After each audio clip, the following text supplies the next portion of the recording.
Hello दोस्तों, I am नवीन और इस वीडियो में मैं करने वाला हूँ क्लास 10th का क्वेश्चन जो कि मैंने chapter some application of trigonometry से लिया है। तो चलिए शुरू करते हैं। तो देखिए सम में दिया है the angle of elevation of the top Q of a vertical tower P Q from a point X on the ground is 60 degree at a point Y 40 metre vertically above X angle of elevation is 45 degree. Find the height of the tower P Q and the distance P X. देखिए sum में बताया है कि एक tower है P Q, तो हम पहले उसे बना लेते हैं रफली कि यहाँ पर एक टावर है पी क्यू, इसका टॉप है क्यू और यहाँ पर है पी पॉइंट। अब जो टॉप है इसका, इससे यहाँ ग्राउंड पर एक एंगल बन रहा है, यानी कि एंगल ऑफ एलिवेशन ये बन रहा है 60 डिग्री और पॉइंट एक्स से, तो यहाँ हम 60 डिग्री डाल देते हैं। अब देखिए आगे हमें दिया है at a point Y 40 metre vertically above X the angle of elevation is 45 degree. तो यहाँ पर बताया कि जो पॉइंट एक्स है इसके ऊपर एक पॉइंट है वाई और ये 40 मीटर वर्टिकली है इस पे अबव, ये एक पॉइंट है जो कि y है। अब यहाँ से एक एंगल ऑफ एलिवेशन बन रहा है 45 डिग्री का, जैसे हम इसको कह सकते हैं। और यहाँ पर हम एक हॉरिजॉन्टल लाइन ड्रॉ कर देते हैं इसके, इस तरह से यहाँ पर भी हमें एक पॉइंट मिल जाता है जिसको हम E बोलेंगे। तो हम यहाँ पर कह सकते हैं कि YX और EP जो एक दूसरे के इक्वल होगा, ठीक है, क्योंकि यहाँ अपोजिट साइड्स इक्वल होंगी, तो इसलिए मैं यहाँ पर इसको कह सकता हूँ कि ये भी 40 मीटर होगा। तो देखिए अब तक क्वेश्चन में हमें ये बताया हुआ है कि एक टावर है जो कि QP है और Q जो कि इसका टॉप है, इससे एक एंगल ऑफ एलिवेशन बन रहा है 60 डिग्री का ग्राउंड पर, ठीक है, X से, और X के जस्ट ऊपर 40 मीटर अबव एक पॉइंट है Y, इस Y से एंगल ऑफ एलिवेशन बन रहा है 45 डिग्री का। तो हमें यहाँ पर इस टावर की हाइट निकालनी है और साथ में यहाँ पर ये जो डिस्टेंस है X से P तक का जो डिस्टेंस है वो भी निकालना है। सबसे पहले मैं यहाँ छोटा ट्राइंगल यूज़ कर लेता हूँ जो कि है QEY।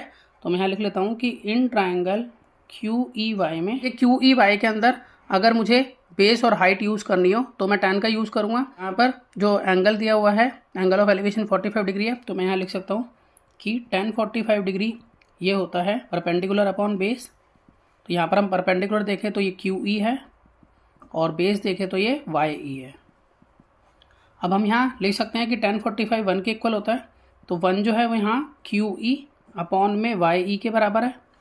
अब अगर हम यहाँ क्रॉस मल्टीप्लाई करें तो 1 के नीचे कुछ नहीं तो 1 मानेंगे, तो जब क्रॉस मल्टीप्लाई करेंगे तो हम यहाँ पर लिख सकते हैं कि YE यहाँ पर इक्वल होगा QE के, तो क्योंकि QE बन जा QE और YE बन जा YE।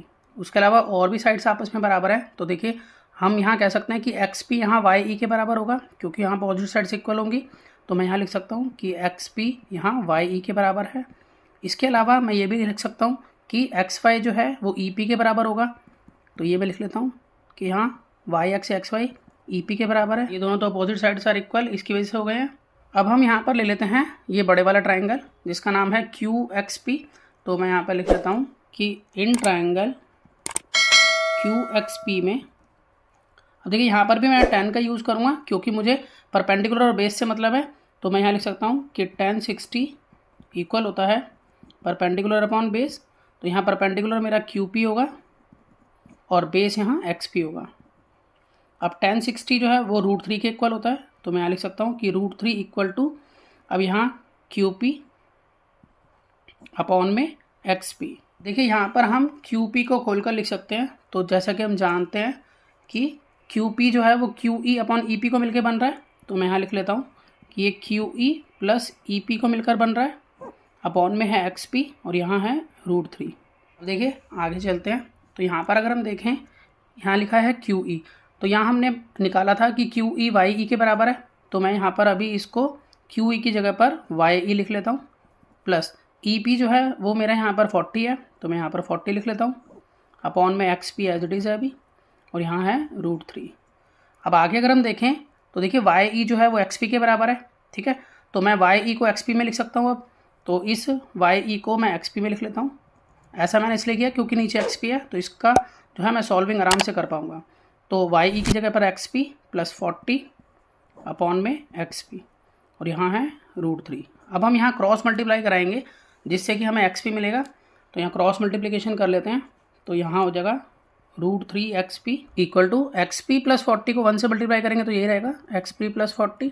तो देखिए यहाँ पर हम इस XP को लेफ्ट में शिफ्ट करेंगे, तो यहाँ पर हो जाएगा √3 XP minus XP equal to 40। अब यहाँ पर हम XP को कॉमन ले लेते हैं, तो यहाँ कॉमन मिलेगा तो XP और अंदर बचा √3 माइनस का साइन, इधर कुछ नहीं है तो 1 माना जाएगा, यानी कि 1 ब्रैकेट बंद इक्वल टू 40।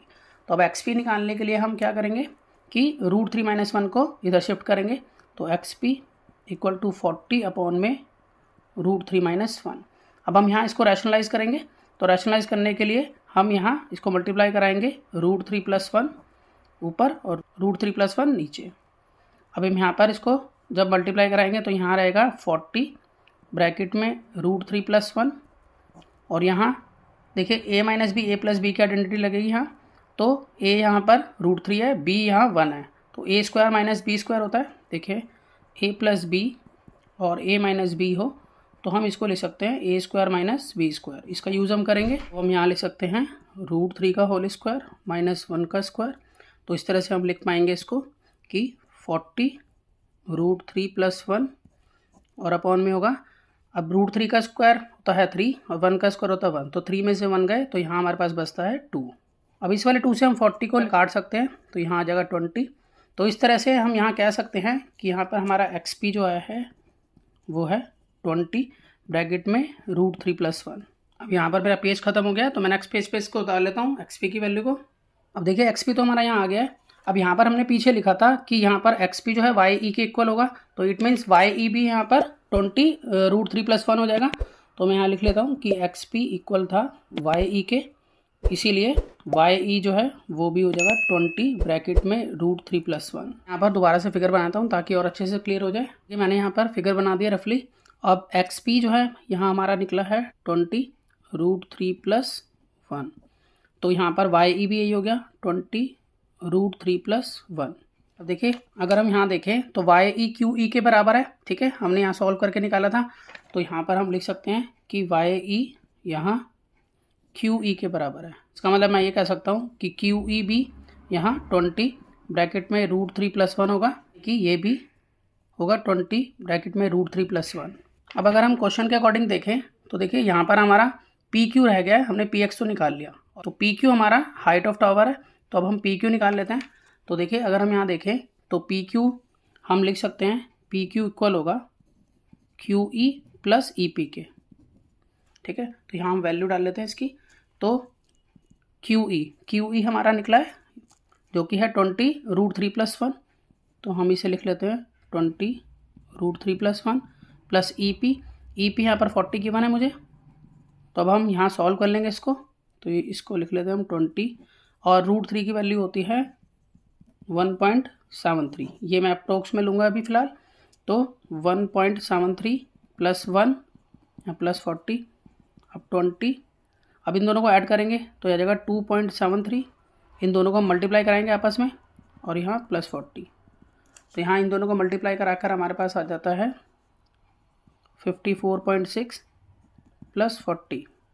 अब दोनों को जोड़ेंगे तो हमारे पास आएगा 94.6। 94.6 जो है वो पी क्यू का आंसर है, यानी कि हाइट ऑफ टावर। तो हम ये कह सकते हैं कि देयरफॉर हाइट ऑफ टावर ये जगह 94.6 और यूनिट हमें दी हुई थी मीटर में। तो मैं आशा करता हूँ कि आपको सम समझ में आया होगा। इस तरह की वीडियोस क्लास 10th के लिए पहले से अपलोड है, आप उन्हें देख सकते हैं। तो मिलते हैं नेक्स्ट वीडियो में और नए सम के साथ, तब तक के लिए गुड बाय।